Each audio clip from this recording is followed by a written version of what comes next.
Hey guys, Erroneous here with another Raid Shadow Legends video.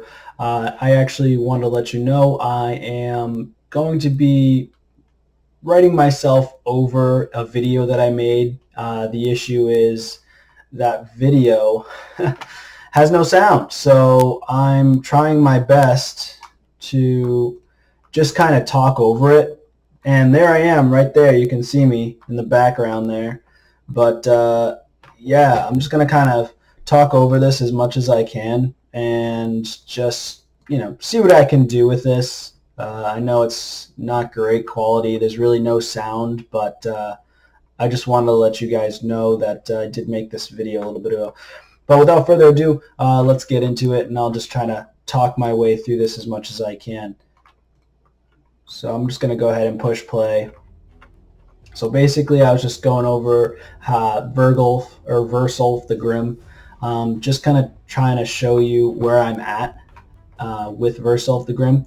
And I'm just going into the portal, just telling you guys that I'm at 25 current fragments. And with the news, right now we got the Summer Rush going on. So the Summer Rush is, pretty much over at this point. So I'm just going to fast forward a little bit through this. But the Classic Arena I went through as well, and I went back and just showed you the champion training event as well. I did get the fragments for that, and just to kind of push forward, I was talking about Valkyrie over the weekend. You guys had the 10 times on Valkyrie, and then the Classic Arena takedown, that one right there I'm doing fairly good on. I did end up getting the fragments for that.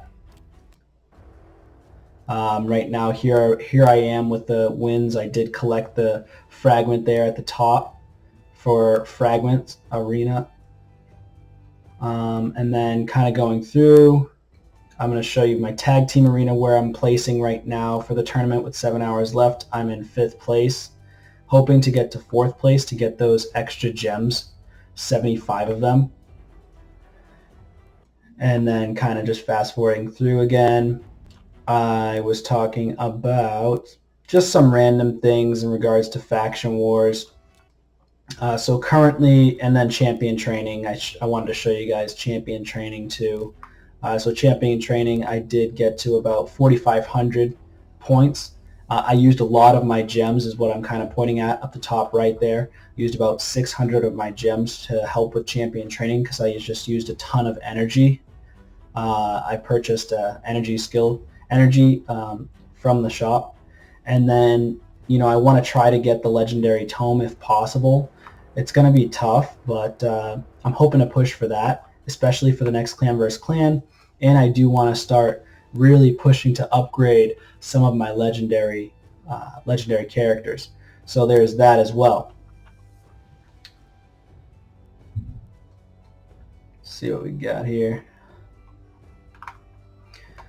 Alright, so kind of just going over, basically just talking aimlessly about the events and pushing towards that. So I'm just going to skip past this a little bit. I think I went into the artifact enhancement. I want to try to get to 4,000 if possible. Getting to 4,000 would be pretty sweet. If I get 4,000 points, then I will get the extra energy right here at the bottom. So I'm just going to go ahead and skip past that a little bit. I did talk about, how to prepare yourself for artifact enhancement events. Just try your absolute best to get your artifacts to level 15, and then just have patience. If you have patience, then you'll be able to succeed in the artifact enhancement events. I'm just going to skip through this. Just go into faction wars. I wanted to start talking about faction wars, and I'm at Sacred Order. In the missions, it wants me to clear stage 14 with Sacred Order, but I don't have very strong Sacred Order characters. Well, I do have decent Sacred Order characters, rather I don't have very strong gear. I haven't ranked it up all the way to 16. So this is just showing you what my team looks like right now, what my team setup is. So my team setup is Deacon Armstrong, Sanguinia, and then Aethel, a couple other decent ones. I was looking at Frostbringer potentially to use, but you know, she wasn't really working very well for me because she's very weak. And then Draconis is another one I have. I could potentially use his shields to an advantage, but he wasn't working very well. I need better gear on him. He's a little bit more gear intensive, and he needs to do damage in order to heal your team, which is kind of annoying. Then I was talking about Relic Keeper as well. So I'm just going to skip past this a little bit. I was talking about Relic Keeper, how bad he is right now on my Sacred Order. So, and then I kind of pulled up Knights Revenant just to show you that I'm at stage 14. And then I took out one of the champions there. And then I put in Tomb Lord, who I just recently acquired, I think within the last week or two. On actually, I think 2 weeks ago, maybe 3 weeks ago, which was the Sacred 2 times event. I ended up pulling Tomb Lord, which was really cool. I actually have that in one of my previous videos if you want to check it out. I have him at 171 speed right now with 100% crit rate, so he can land 4 poisons at a time. His A2 does have the poisons. If he has a critical hit, he has a chance of placing 4 poisons, which is really sweet. That's why he's so good. And then on his A1, he has a chance to place a decreased speed. So I kind of went into it. And the biggest thing about, you know, the Sacred Order is these Bushis. The Bushis are actually, they will kill you if they use their deadly move. One of their moves can smack you down in one hit. Now make sure you have a lot of defense and a lot of HP against these guys, or maybe you have a stun, maybe you have stun gear. So what I was talking about is potentially putting Senesha or Skull Crown or both in stun sets to beat this faction. Right now I'm not so worried about beating this faction because I'm working on Dark Elf and a couple of other faction crypts before I start really working towards this one. But if anything, I most likely will go ahead and put Senesha in a stun set. That'll help a lot because her A1 is attacks all enemies. If they're under 50% health, then she'll get 2 attacks in and then build her damage up a little bit higher. But right now I have her in a shield set, which kind of helps me to survive the battle. So I'm going to skip through a little bit, just fast forward it. Just show you where I'm at. I'll get to the boss.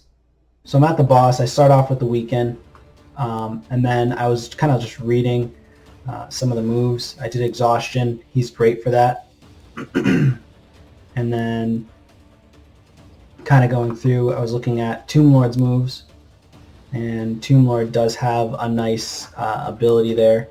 Decreases the turn meter of all enemies with less than 50% HP by 100%. Has an 80% chance of placing a 50% decreased attack debuff from all enemies for 2 turns. Also has an 80% chance of placing a 60% decreased defense debuff on all enemies for 2 turns, and grants an extra turn if the enemy's turn meter is reduced at all, which is really, really cool.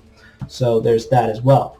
I also have Renegade, who does the Sacrifice Ritual, which helps decrease the cooldown of the special abilities by, I think, 1 or 2, which is really nice. And then just kind of gotta kill the ads, or else they're going to keep on putting block damage on the boss.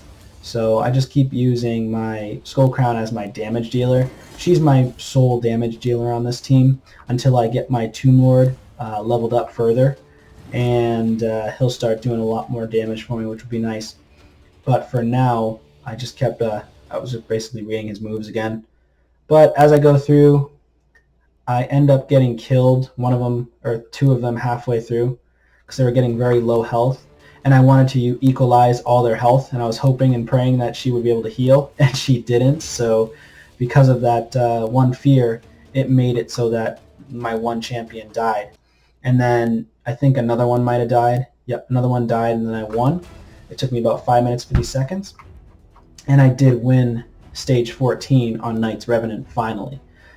So that was how I won. Tomb Lord is definitely the MVP on this team.